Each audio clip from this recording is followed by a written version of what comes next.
Hello friend, আমি Mona Lisa আর আপনারা দেখছেন আমার ইউটিউব চ্যানেল মোনা স্টোরি। প্রতিদিন ভাবি আমার গাছের পেয়ারাগুলো কে খেয়ে যায়। একটা পেয়ারা আমি পাই না বড় হওয়া পর্যন্ত, যদি বেঁধে রাখি প্লাস্টিক দিয়ে তাহলে পাই, নাহলে পাই না। দেখো প্রতিদিন কে খেতে আসে, এই সুন্দরী আমার গাছের পেয়ারা খেতে আসে। দেখো ওর গায়ে 7টা রঙের রামধনুর রঙ আছে, তোমরা দেখো ভালো করে দেখতে পাবে।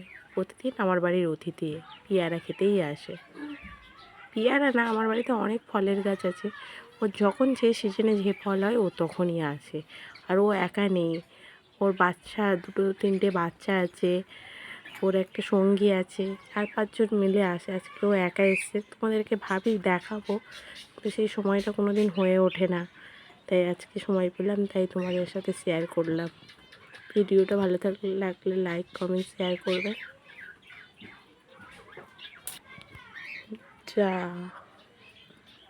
খেতে পারলো না পেয়ারাটা, দেখো ওই যে উড়ে গেল, আর পেয়ারাটা কোথায় ফেলে দেখো তোমরা না।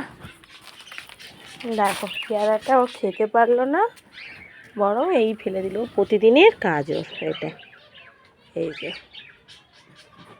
হাফ খেয়ে ফেলে দিয়ে চলে যায়, ও পুরো খেতে পারে না কোনো দিন। দেখো এই যে আগের দিন এটা করেছে, এই আজকে এটা, এরকম প্রচুর পেয়ারা ও প্রতিদিন কামড়ে কামড়ে খেয়ে ফেলে দিয়ে চলে যায়।